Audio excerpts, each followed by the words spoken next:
February 2021, Texas citrus groves stood, frozen, overnight turning a $300 million industry into a landscape of shattered branches and lost livelihoods. Cities like Mission and McAllen lost thousands of jobs and their century-old identity. The official numbers show disaster, but growers say it's worse. 90% of trees crippled, fiesta canceled, recovery nowhere in sight. How did a single week unravel everything Texas citrus built?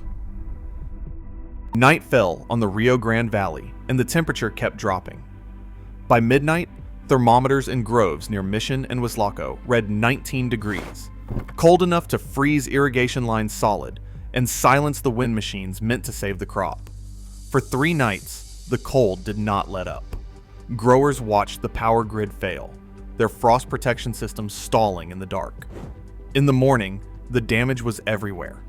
Branches snapped under the weight of ice. Leaves turned black, then brittle. Fruit that had survived weeks on the tree now hung frozen, split open by the cold. One grower, walking his family's orchard at dawn, described the silence as unreal. He pressed his thumb into a grapefruit, and it collapsed. Inside, nothing but slush. Trees that had bloomed every spring for decades now showed bark splitting from trunk to limb. The buds meant for next year's crop were gone, killed by hours below 20 degrees.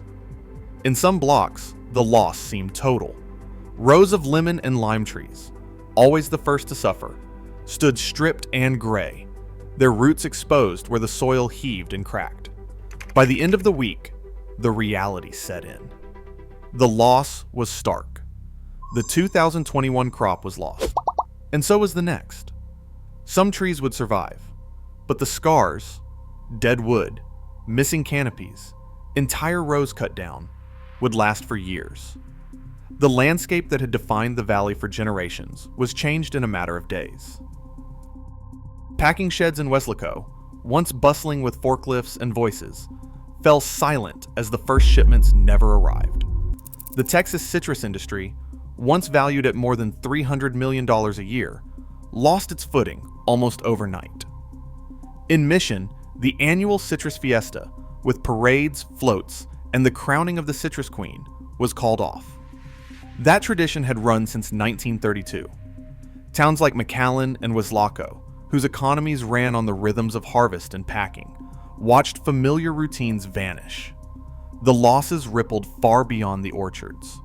More than 2,500 workers, pickers, packers, and truck drivers found themselves without paychecks as warehouses and processing plants closed their doors. At Henn's Packing Company, a line supervisor with 20 years on the job described the day the shutdown was announced. He said, "We were called into the break room and told there would not be another season. Some of us had worked citrus since high school. It was always steady, always something you could count on." This was an economic shock to entire families. For families who had built their lives around citrus, the impact was more than financial. School programs dropped orchard field trips. Restaurants stopped serving local grapefruit. The scent of citrus blossoms, once a sign of spring, faded from the air. In Hidalgo and Cameron counties, the industry that once defined the region now left behind empty warehouses and a sense of loss that reached into every corner of community life. The urgency to recover was everywhere. But for many, the path forward was already blocked by forces far larger than the freeze. Citrus trees that survived the freeze faced a different enemy, one that could not be pruned away. Huanglongbing, called citrus greening disease, had already taken root in the valley years before the storm. Dr. Juan Anchiso at the Texas A&M Weslaco Center explains that HLB is spread by the Asian citrus psyllid, a tiny insect that moves from tree to tree and injects bacteria that clog the plant's veins. Leaves turn mottled, fruit grows misshapen and bitter, and over time, the tree withers. There is no cure, only costly management. Every new planting means gambling on years of extra spraying, scouting, and the constant threat of infection. The math of recovery is unforgiving. The cost is steep. Planting a new acre of citrus runs $15,000 to $20,000, and it takes 3 to 5 years before a single box of fruit is picked. With no guarantee of a healthy harvest, banks hesitate. Lenders now see citrus as a high-risk bet. Too much can go wrong before any return. Crop insurance covers lost fruit, but not the full cost of replanting or years with no income. A regional loan officer put it bluntly: if you are 60, you may never see your money back. Climate volatility adds another layer of doubt. Dr. Enciso's colleague, a climatologist, points to models showing more frequent swings, hard freezes, drought, even floods. Insurance companies are raising premiums or refusing to write new citrus policies at all. For many growers, the cost and risk are simply too high.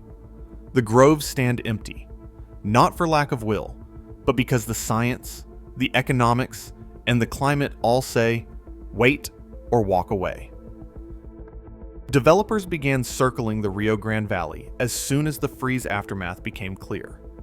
Land that once grew grapefruit and oranges was suddenly worth more as a blank slate for new subdivisions.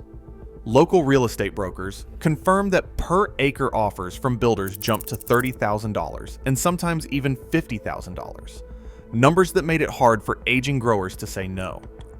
In some cases, land values climbed as much as 40% since 2021, outpacing what a decade of citrus could return. One developer put it bluntly: we are not buying groves. We are buying locations for the next wave of homes and shopping centers. As groves were bulldozed and new roads cut across old irrigation lines, the region's supply chain unraveled. The Texas Sweet Citrus Marketing Cooperative, a fixture for 70 years, dissolved after volumes dropped too low to sustain operations. Hens Packing Company, once a steady employer, shuttered its doors, eliminating 200 jobs overnight.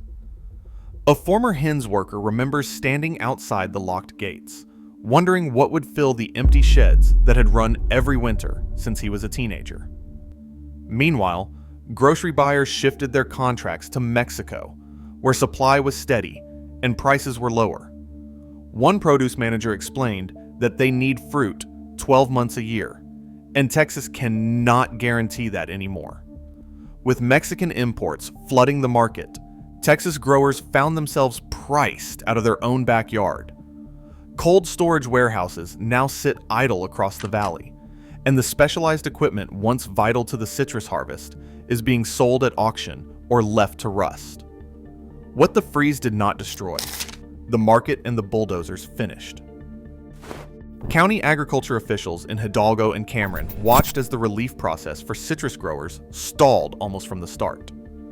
USDA disaster payments began trickling in months after the freeze, and the checks covered only a fraction of what was lost.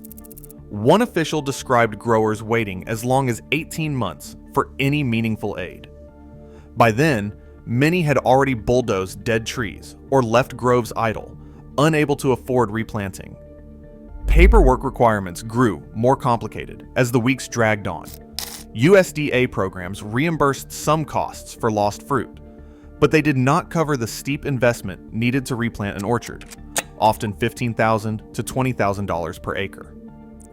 Crop insurance, designed for row crops with annual yields, left citrus farmers exposed.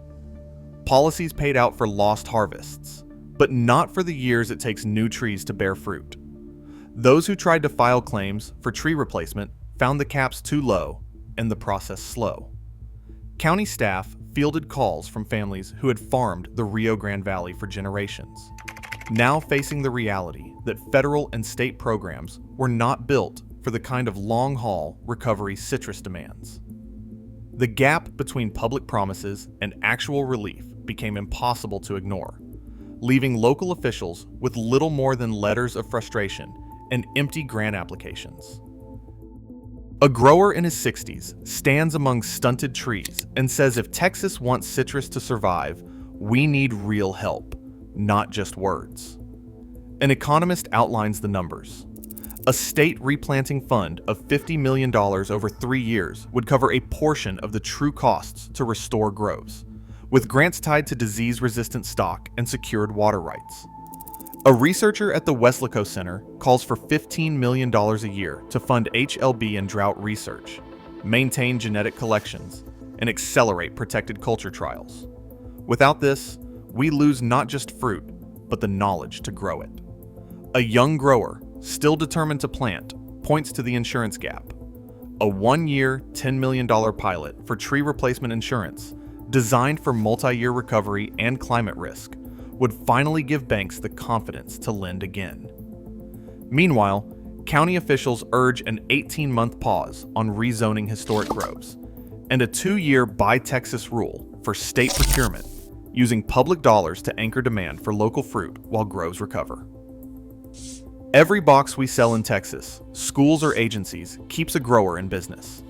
The message is clear. With targeted investment, smart insurance, research support, and time to regroup, the Valley's citrus heritage can still be saved. The numbers are on the table. The decision now belongs to Texas leadership. Today, fewer than 50 Texas citrus growers remain, their future uncertain as climate volatility and global imports reshape the industry. The loss is not just economic. It is cultural and agricultural memory slipping away. What we choose to protect now determines what survives for the next generation. Share your thoughts below.